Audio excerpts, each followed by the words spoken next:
लगा लिया अनुपमा ने रजनी की बर्बादी का अपने माथे पे तिलक। ऐसे करेगी इस भ्रष्ट नेता की कहानी का अंत। नमस्कार दोस्तों, स्वागत है आपका आपके अपने चैनल हंग्री स्पिरिट्स में। हंग्री स्पिरिट्स देख रहे सारे दर्शकों का मैं अंजू शर्मा दिल से स्वागत करती हूं। यह लड़ाई डिफिकल्ट है, मुश्किल है, क्योंकि इस लड़ाई में अनुपमा के अपने भी शामिल हैं। उनका भी सब कुछ दांव पे लगा है। रजनी ने ऐसा जाल फेंका है अनुपमा के खिलाफ कि अनुपमा के लिए कोई रास्ता छोड़ा ही नहीं है। मगर दोस्तों, जिनके साथ कान्हा जी होते हैं उनके लिए रास्ते भी होते हैं। आज अनुपमा ने कान्हा जी के सामने अपने माथे पे तिलक लगा लिया है, क्योंकि अब अनुपमा को सच एकदम पता है कि रजनी करप्ट नेता है। रजनी वो है जो सिर्फ पीठ पीछे छुरा ही घोंप सकती है, और उसने घोंपा है अनुपमा के विश्वास का, अनुपमा के भरोसे का फायदा उठाया है। तो जो अनुपमा ने बुलडोजर के नीचे लेट के कहा कि ना कभी गलत किया है ना कभी गलत करने दूंगी, तो उसको अब वो साबित करेगी, क्योंकि अनुपमा की वजह से चौल वाले खतरे में पड़े हैं। अब अनुपमा की वजह से ही खतरे से निकलेंगे भी। तो अब बर्बादी तो होगी दोस्तों। चलिए चर्चा करते हैं। पहले वही निवेदन, जिन्होंने अभी तक चैनल को सब्सक्राइब नहीं किया है कर लीजिए, साथ में दोस्तों बेल आइकन दबाइएगा ताकि आपको हमारे वीडियोस के नोटिफिकेशन मिलते रहें। पहले जो लड़ाई अनुपमा ने जीती थी भाव के खिलाफ, प्रकाश भाव के खिलाफ, वहां पे उसके रिश्ते दांव पे नहीं लगे थे। वहां पे उसके रिश्ते एकदम ऐसी स्टेज पे नहीं थे कि बर्बाद ही हो जाएंगे। यहां पे वो सब है। इसीलिए मैंने शुरू में कहा कि ये लड़ाई थोड़ी डिफिकल्ट है। और सबसे बड़ी बात कि अनुपमा की बेटी भारती उसी घर में है जहां पे अनुपमा दावा बोल रही है, यानी रजनी देसाई। रजनी देसाई ये सोच के बैठी है कि उसने कोई कॉर्नर नहीं छोड़ा है अनुपमा के लिए जो ब्लॉक ना किया हो, मगर वो ये नहीं जानती कि ये अनुपमा है। इसको जब दुश्मन सामने दिखाई देता है तो दुश्मन उसके सामने टिकता नहीं है। शायद हिस्ट्री नहीं देखी उसने अनुपमा की, उसको बचपन की अनुपमा ही याद है, भोली बाली शरीफ, अपनी पेंसिल आराम से दे देने वाली, वो अनुपमा याद है। इसलिए उसने अब ये इतना बड़ा षड्यंत्र रच दिया कि अनुपमा का भरपूर फायदा उठाती हो। तो पराग कोठारी भी बार बार कह रहा है अनुपमा के बारे में कि गलत है, अनुपमा को तुम कम आंक रही हो रजनी। मगर रजनी अब क्या करे, रजनी तो अपना जाल फेंक चुकी है। तो यहां पे अब बारी अनुपमा की है दोस्तों। अनुपमा ने जो अपने आप को तिलक लगाया है, नॉर्मली पहले शंखनाद होता था, वो भी होगा, क्योंकि लड़ाई तो अब टक्कर की है। उसके घर पे पहुंच गई है रजनी के, तो ये जो तिलक लगाया उसके घर पे पहुंचना, इससे पहले भी कुछ हुआ है दोस्तों। क्योंकि अनुपमा का पहला स्टेप क्या है, अनुपमा ये लड़ाई किन के लिए लड़ रही है? अपने चौल वालों को बचाने के लिए। अपने लिए तो अनुपमा ने लड़ाई लड़ी नहीं कभी। चौल वालों को बचाने के लिए से चौल वालों का भरोसा जीतना बहुत जरूरी है। और सबसे पहले जीत अनुपमा ने वहीं पे पूर्वी छाया चौल में दर्ज कर दी, जब अनुपमा ने यह भरोसा जीता, जो आपको कल के एपिसोड में दिखेगा।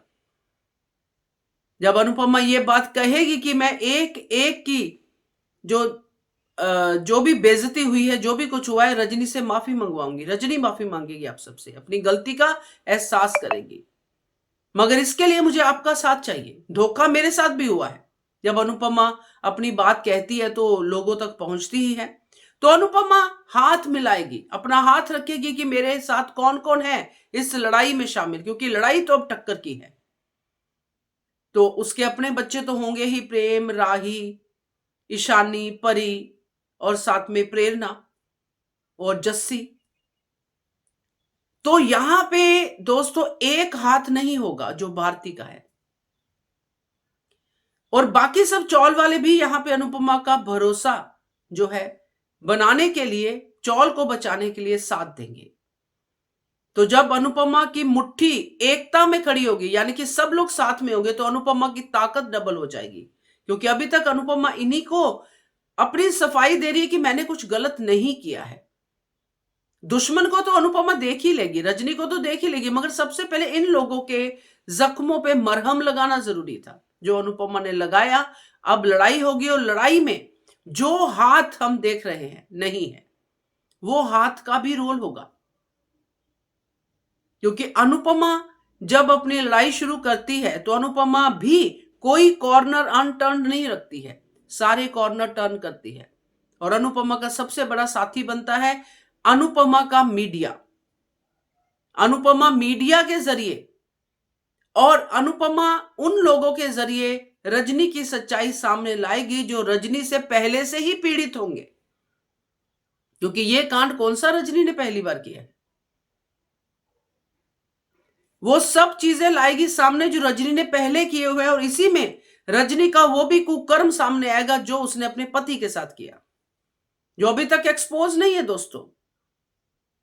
क्योंकि अभी तक प्रेरणा को भी शायद ये नहीं पता कि ये मेरी मां ने ये नेतागिरी के चक्कर में अपने पति का भी बलिदान दिया है।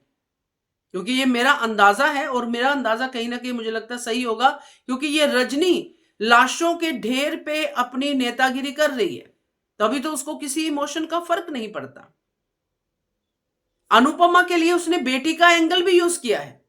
आपको ये भी बता दूं, ये कोई बेटी प्रेरणा के लिए प्यार व्यार नहीं है। हम लोग खुद भी इसके झांसे में आ गए कि इसको प्रेरणा से प्यार है। इसने अपनी बेटी को भी यहां पे यूज किया है अनुपमा को एक्सप्लॉइट करने के लिए, ताकि अनुपमा को लगे कि मैं अपनी बेटी की कितनी चिंता करती हूं। क्योंकि आज प्रेरणा जब कहती है कि मुझे मेरी मां ने बेच दिया, तो कहां चिंता, क्या प्यार। तो रजनी देसाई के खिलाफ अनुपमा के साथ रजनी की बेटी भी होगी, रजनी का बेटा भी होगा और भारती भी होगी, अकेली खड़ी होगी दूसरे कोने में। क्योंकि अनुपमा जब सच्चाई का खेल खेलती है तो सच्चाई को सामने लाने में उसे कोई नहीं रोक सकता। रजनी तो चीज ही क्या है। और अनुपमा इस बार अकेली नहीं है, उसके अपने बच्चे साथ में है, उसके चौल वाले साथ में है। और सबसे बड़ी बात, अल्टीमेटली पराग भी इस तरफ आएगा। तो ये खेल जो अब होने वाला है, ये जो अनुपमा वर्सेस रजनी होने वाला है, ये बड़ा दिलचस्प होने वाला है। क्योंकि इसमें बार बार रजनी अनुपमा को हराने की कोशिश करेगी और बार बार अनुपमा जीतेगी।